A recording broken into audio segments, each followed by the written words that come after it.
बिस्मिल्लाहिर्रहमानिर्रहीम जी, अस्सलाम वालेकुम। कैसे हैं आप? उम्मीद है खैरियत से होंगे। हम भी अल्हम्दुलिल्लाह खैर वाफ़ियत से हैं। अच्छा जी, मौसम बहुत खूबसूरत था और ठंडी ठंडी हवा चल रही थी और मैं यहाँ सेन में बैठी थी। बारिश का इंतज़ार कर रही थी, लेकिन जी बारिश तो नहीं आई और यहाँ बैठे बैठे मैं काफ़ी उदास हो गई, क्योंकि जब भी मैं अक्सर इस तरह सहन में अकेली बैठती हूँ ना अपने मेके में, तो मैं काफ़ी उदास हो जाती हूँ।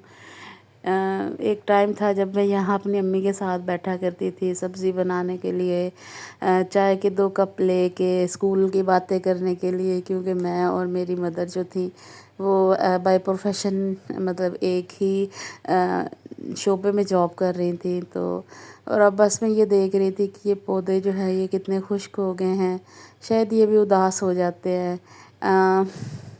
और ये जो सारे दरख्त हैं ये मेरी अम्मी के हाथ के लगे हुए दरख्त हैं। तो बस ये अल्लाह इनको हरा भरा रखे और इसी तरह मेरी अम्मी जो है अल्लाह उनकी जो कब्र है उसको जन्नत के बागों में से एक बाग बना दे। तो फिर मैं किचन में आ गई। बच्चों ने आज सुबह का नाश्ता नहीं किया था और तकरीबन 10:30-11 का टाइम हो गया था। इतनी रूटीन डिस्टर्ब हो गई है छुट्टियों में। अब छुट्टियों के बाद बहुत मुश्किल होना है इसको सेटल करना।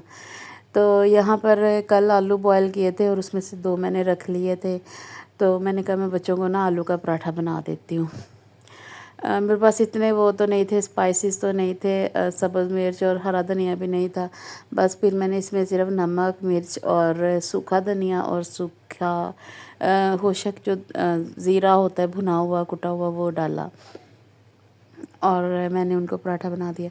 मेरे बच्चे बहुत जल्दी आलू के पराठों पे खुश्क हो जाते हैं, अल्लाह रहम करे, मतलब खुश हो जाते हैं। उन्हें बहुत अच्छा लगता है आलू के पराठे खाना। अच्छा, तो यहाँ पर ना मैं आपसे एक रिक्वेस्ट करूँगी कि काइंडली आपने मेरी वीडियो को पूरा नहीं देखना, तो तब तक तो देखें जब तक मैं आपसे बात कर रही हूँ, और फिर मुझे कमेंट्स में बताइए कि क्या मतलब आपके बच्चे भी इस तरह के, या आप भी अपने बच्चों के सवालों के सामने इस तरह की सिचुएशन में आ जाते हैं। तो कुछ दिन पहले की बात है कि मेरा जो बड़ा बेटा है उसकी एज तकरीबन 5.5 साल है। उसने ना मुझसे बात की, मुझे कहता कि मम्मा निकाह क्या होता है।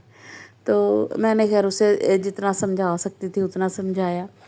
फिर उसने मुझसे पूछा कि मम्मा जो 2 लड़के होते हैं वो लड़के लड़के आपस में निकाह क्यों नहीं कर सकते, उनकी आपस में शादी क्यों नहीं होती ना।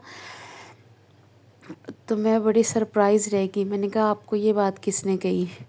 कहता नहीं, मैं वैसे पूछ रहा हूँ मम्मा, मैंने एक व्लॉग में देखी है। और मैं इतनी हैरान रह गई कि ये व्लॉग्स इसने कब से देखना शुरू कर दिए।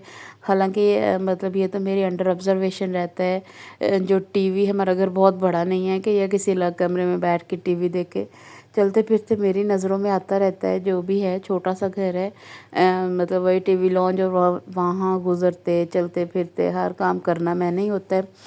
लेकिन मैं बड़ी सरप्राइज़ रह गई उसकी बात पर ना। उसे जैसे जैसे मैंने सेटिस्फाई किया, मैंने उसे कहा कि अगर 2 लड़के लड़के शादी कर ले तो लड़कों को तो खाना नहीं बनाना आता, वो बच्चों को दूध नहीं दे सकते, वो बच्चों को संभाल नहीं सकते, ये वो फलां फलां। खैर इस तरह करके मैंने उसको सेटिस्फाई किया और किसी हद तक वो हो भी गया मेरे से, क्योंकि वो भी बच्चा है। लेकिन जैसे जैसे ये बच्चा बड़ा होता जाएगा इसके ज़हन में और भी इस तरह के बहुत सारे क्वेश्चंस आएंगे। जितने फितनों के दौर में हम रह रहे हैं, या मैं कहती हूँ कि शायद हम इतने पता नहीं असाबी तौर पे इतने मजबूत हो गए थे कि अल्लाह ने हमें इतने फितनों के दौर में औलाद दे दी और पैदा किया, और फिर उनकी तरबियत की ज़िम्मेदारी खैर अल्लाह ही है कि हम वो ज़िम्मेदारी निभा लें।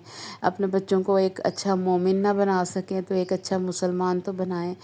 मैं तो कहती हूँ कि सारी ये जो औरतें ना, छोड़ो ये जो ससुराल के झगड़े और ये वो फलां फलां, सिर्फ अपने बच्चों पे तरबियत, अपने बच्चों की तरबियत पे ध्यान दें, क्योंकि ये बच्चों की तरबियत वो मामला है जिसका जवाब अल्लाह को हमने देना है। क्योंकि हमारी जो गोदें हैं, माँओं की जो गोद है वो पहले धंस गया है। तो फिर अल्लाह हमसे पूछेगा ना कि अल्लाह ताला ये तो बिल्कुल नहीं पूछेगा ना कि तुम्हारी ससुराल नंद ने ये बात कर दी तो फिर तुमने आगे से जवाब दिया कि नहीं दिया। بالکل ثانوی سی چیزیں ہیں، سیکنڈری لیول پہ آتی ہیں کہ ہم اس طرح کی باتوں میں پڑھیں، تو دفع کریں اس طرح کی باتوں پہ، صرف اپنے بچوں پہ دھیان دیں۔ وہ بچے جو آپ کے مستقبل کا اثاثہ ہیں، جن کے بارے میں اللہ کو جواب دینا ہے، جن کے بارے میں ہماری آگے کی زندگی کا فیصلہ ہونا ہے، اس پہ دھیان دیں۔ میں کہتی ہوں کہ بڑا مشکل ہو گیا ہے بچوں کی تربیت کرنا۔ اور اچھا خیر، ابھی تو میں اسی مسئلے سے نہیں نکلی تھی کہ پھر میری نظر سے ایک ڈرامہ گزرا۔ میں نے تو خیر اس کی ایک ہی ایپیسوڈ دیکھی ہے، برزخ۔ برزخ ایک ایسی اسٹیٹ کو کہتے ہیں کہ جو روز قیامت سے پہلے ان لوگوں کے لیے ہے جو اس دنیا سے چلے گئے ہیں۔ مطلب آپ یہ کہہ لیں کہ قبر کی جو زندگی ہے نا آگے، اس کو برزخ، عالم برزخ کہا جاتا ہے۔ تو میں کہتی ہوں اس ڈرامے میں کون سی برائی نہیں ہے جو اس ڈرامے میں شو کی گئی ہے۔ جادو ٹونا، اور پھر یہ میرا تو کہنے کو بھی دل نہیں کرتا، یہ جو ہومو سیکسولیٹی ہے یہ، اور پتہ نہیں کیا کیا۔ پاکستانی میڈیا جو ہے نا، اسپیشلی یہ جو ڈرامہ انڈسٹری ہے، ان کا بس نہیں چلتا کہ یہ پتہ نہیں کیا کیا دکھا دیں، کیا کیا چیز براڈ کاسٹ کر دیں۔ اللہ نے ان کو ایک بڑی ذمہ داری دے دی کہ یہ ان کے اتنے مطلب فالورز ہیں، ان کو اتنے دیکھنے والے ہیں، تو کیا یہ بہتر نہیں ہے کہ یہ اچھا کنٹینٹ دیں، تاکہ پتہ نہیں اب کیا کہا جائے اور کیا نہیں کہا جائے۔ لیکن بہرحال ایک انتہائی افسوس کا مقام ہے وہ ڈرامہ۔ میں نے تو خیر ایک ایپیسوڈ وہ بھی پوری نہیں دیکھی۔ اللہ بس اپنے حفظ و امان میں رکھے۔ اتنی برائی جو ہے وہ اس حد تک آ گئی ہے کہ مسلمان اس کو نارملائز کرنے لگ گئے ہیں، کہ پاکستان میں وہ نارملائز ہونے لگ گئی ہے۔ پاکستان جس کا نام ہی اسلامی جمہوریہ ہے، اور جو اسلام کے نام پہ لیا گیا ہے۔ بس جی یہیں تک تھی میری ویڈیو، بڑے افسوس کے ساتھ۔ تھینک یو جی، اللہ حافظ۔